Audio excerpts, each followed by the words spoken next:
Hello नमस्कार दोस्तों, स्वागत है आपका अपना channel GK by Tushar sir में। तो दोस्तों, आज का हमारा विषय इतिहास है। हम इतिहास के जो भी क्वेश्चन हैं शुरू से लेकर अंत तक कंसेप्ट वाइज और डिटेल से करेंगे, ताकि आपके किसी भी एग्ज़ाम में आपसे कोई भी क्वेश्चन मिस न हो।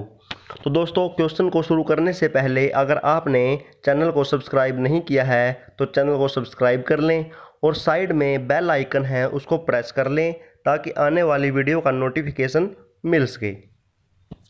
तो दोस्तों, हमारा पहला क्वेश्चन है, हड़प्पा सभ्यता का सर्वाधिक मान्यता प्राप्त काल कौन सा है? तो आपके सामने 4 ऑप्शन हैं। तो आपको भी अपने आप में एक क्वेश्चन प्रैक्टिस सेट लगाना है और बाद में वीडियो के अंत में आपको बताना है कि आपके इसमें से कितने आंसर सही हुए। तो आपके लिए पहले क्वेश्चन का आंसर है 2500 से 1750 ईसा पूर्व तक। तो इसकी व्याख्या है, रेडियो कार्बन C14 जैसी नवीन विश्लेषण पद्धति के द्वारा सिंधु सभ्यता का सर्वमान्य तिथि 2500 ईसा पूर्व से 1750 ईसा पूर्व तक मानी गई है। जो सिंधु सभ्यता है इसकी खोज दयाराम साहनी ने की। सिंधु घाटी सभ्यता को प्राग ऐतिहासिक काल अथवा कांस्य युग में रखा गया है। इस सभ्यता के मुख्य निवासी द्रविड़ एवं भूमध्य सागरीय थे। तो क्वेश्चन नंबर 2 है, सिंधु घाटी की सभ्यता निम्नलिखित में से किस सभ्यता के समकालीन नहीं थी? तो इसका आंसर है ग्रीक की सभ्यता। तो जो सिंधु घाटी की सभ्यता मिस्र, मेसोपोटामिया एवं क्रीट सभ्यता के समकालीन थी। तो क्वेश्चन नंबर 3 है, सिंधु घाटी की सभ्यता कहाँ तक विस्तृत थी? तो इसका आंसर है दोस्तों पंजाब, राजस्थान, गुजरात, उत्तर प्रदेश, हरियाणा, सिंध और बलूचिस्तान। तो इसकी व्याख्या है, सिंधु सभ्यता के सर्वाधिक जो स्थल मिले हैं तो जो पश्चिम में है, पश्चिम में दास्क नदी के किनारे सुतकंगडोर बलूचिस्तान में। ये बहुत ही ज़्यादा इम्पोर्टेंट है, इनसे क्वेश्चन बनता है। और पूर्वी पूरा स्थल है जो वो हिंडकन नदी के किनारे आलमगीर में, जिला मेरठ, उत्तर प्रदेश में।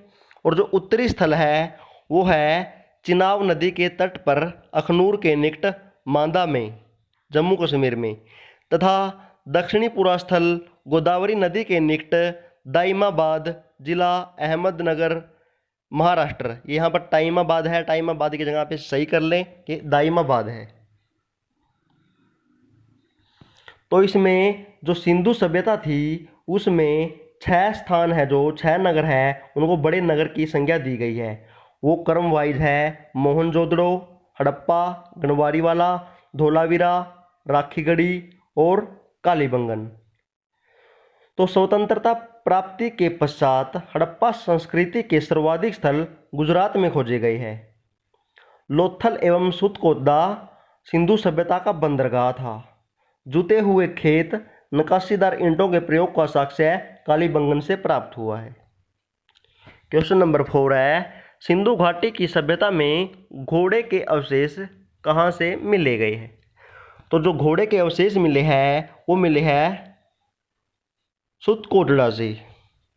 तो जो सुरकोटड़ा गुजरात के कच्छ जिले के में स्थित है, यह एक महत्वपूर्ण हड़प्पीय स्थल है। यहाँ से घोड़े के अस्थि अवशेष प्राप्त हुए हैं, परंतु सामान्य हड़प्पा संस्कृति में घोड़े के अस्तित्व को स्वीकार नहीं किया गया है। तो इम्पोर्टेंट इसमें जो फैक्ट है वो है नंबर 1, आमरी से बारहसिंगा का साक्ष्य मिला है। रोपड़ के एक कब्रिस्तान से मनुष्य के साथ पालतू कुत्ते के दफनाए जाने का प्रमाण मिला है। नंबर 3, जो सुतकोदा है वहाँ से एंटीमनी की एक छड़ भी प्राप्त हुई है। और नंबर 4 है, जो सुरकोटड़ा की खोज है वो 1964 में JP जोशी ने की थी। क्वेश्चन नंबर 5 है, सिंधु घाटी स्थल कालीबंगन किस प्रदेश में है? तो ये क्वेश्चन तो आपको बिल्कुल पता ही होगा, बहुत इजी है। ये SSC MTS में 2002 और 1999 में आया था। तो इसका आंसर है राजस्थान। जो कालीबंगा है वो राजस्थान के हनुमानगढ़ जिले का प्राचीन एवं ऐतिहासिक स्थल है। इसकी यही इम्पोर्टेंट है। और लास्ट में महत्वपूर्ण, सर्वप्रथम 1952 में इसे अमलानंद घोष ने इसकी खोज की।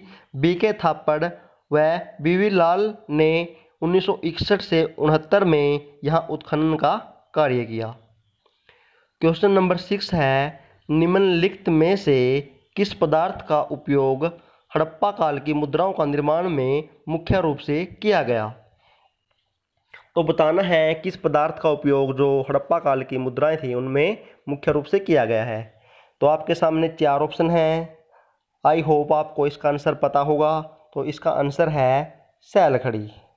तो दोस्तों, अगर आपको कई बार किसी भी क्वेश्चन का अगर आपको आंसर न पता हो, जैसे यहाँ पर सैल खड़ी दिया है और साइड में ब्रैकेट में इसमें एक वर्ड लिखा है स्टेटाइट, तो आपको अगर कई बार अगर क्वेश्चन में अगर तुक्का लगाने में अगर आपको झिझक हो, तो अगर आपको अगर ये ब्रैकेट वाला मिल जाता है तो आप इसमें तुक्का लगा सकते हैं, क्योंकि इसके ठीक होने के 85 से 90% चांस होते हैं। तो बात करते हैं जो हड़प्पा काल की मोहरें थी उनके बारे में। तो उनका जो साइज था या जो आकार था वो वर्गाकार था और सैल खड़ी की बनी होती थी।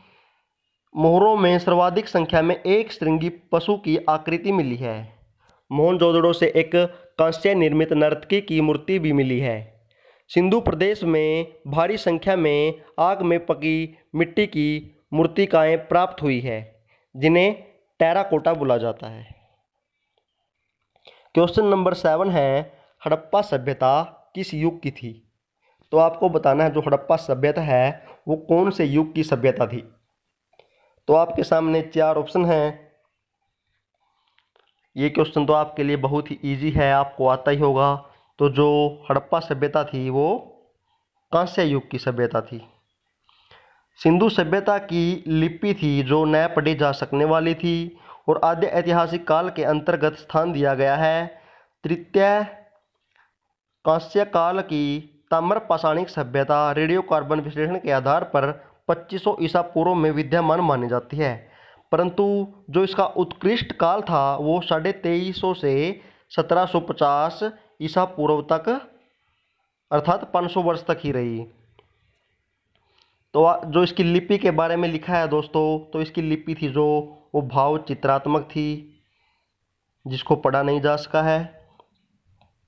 तो आगे है क्वेश्चन नंबर 8। क्वेश्चन नंबर 8 है, सिंधु घाटी सभ्यता के लोगों का मुख्य व्यवसाय क्या था। तो आपको बताना है व्यापार, पशुपालन, शिकार और कृषि, इनमें से सिंधु घाटी सभ्यता के लोगों का मुख्य व्यवसाय क्या था। तो इसका आंसर है दोस्तों कृषि। सिंधु घाटी के लोग जो थे वो उनका मुख्य व्यवसाय कृषि था।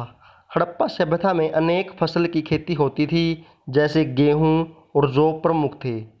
जो चावल का प्रयोग हड़प्पा काल में सीमित मात्रा में होता था।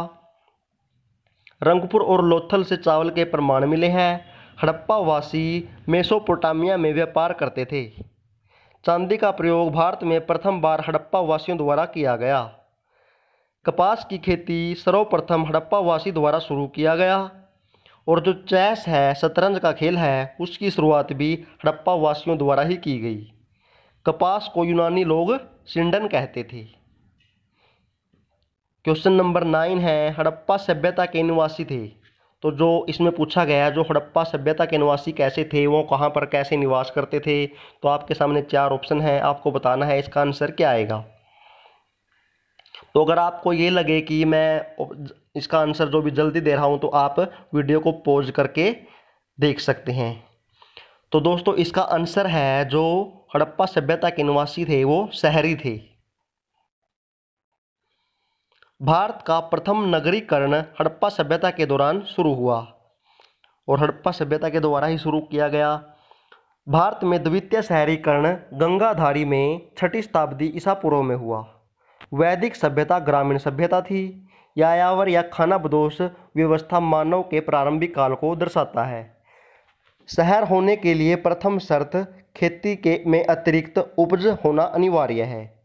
शहर उसे कहेंगे जहां 75% मानव जनसंख्या गैर कृषि कारण से संलग्न हो या निवास करती हो। हड़प्पा अर्थव्यवस्था कृषि अधिशेष, पशुपालन, उन्नत हस्तशिल्प तथा समृद्ध आंतरिक तथा बाह्य व्यापार पर आधारित थी। तो हमारा नेक्स्ट क्वेश्चन है, सिंधु सभ्यता के घर किससे बनाए जाते थे। तो दोस्तों बताना, ये क्वेश्चन बहुत ही इजी है, आपको इसका पता ही होगा। जो लोग सिंधु घाटी सभ्यता को एक शहरी सभ्यता बोला जाता है, तो आपको पता ही है जो शहरी में घर कैसे बने होते हैं। तो इसका आंसर होएगा ईंटों से। तो इसकी व्याख्या है, उनके घर जो सिंधु घाटी सभ्यता के मुख्य घर थे जो ईंटों से बनाए जाते थे। लकड़ी का भी प्रयोग घर बनाने के लिए किया जाता था। ईंट धूप में सुखाया हुआ आग के द्वारा पकाया प्रयोग में लाया जाता था। जो ईंटों का अनुपात था वो 4:2:1 था। ईंट का प्रयोग अनेक आकार का करते थे। अलंकृत ईंट का प्रयोग का प्रमाण कालीबंगन में मिला है। सिंधु घाटी की सभ्यता का सबसे पूर्वी सीमा मेरठ के हिंडकन नदी तट पर जो आलमगीरपुर है वहाँ पर इसका सबसे पूर्वी जो सीमा स्थल है वहाँ पर इसकी मिला है इसका प्रमाण। क्वेश्चन नंबर 11 है, हड़प्पावासी किस वस्तु के उत्पादन में सर्वप्रथम थे। तो दोस्तों आपको बताना है, वस्तु का मतलब यहाँ पर की गई है जो भी फसल है वो किस चीज़ में कौन सी फसल का ज़्यादा उत्पादन में सर्वप्रथम थे। तो इस क्वेश्चन का आंसर है कपास। कपास की खेती सर्वप्रथम हड़प्पा वासियों द्वारा ही शुरू की गई थी। तो दोस्तों ये थे हमारे आज के 11 क्वेश्चन। अगर आपको वीडियो अच्छी लगे तो वीडियो को लाइक करें और शेयर करें। धन्यवाद दोस्तों।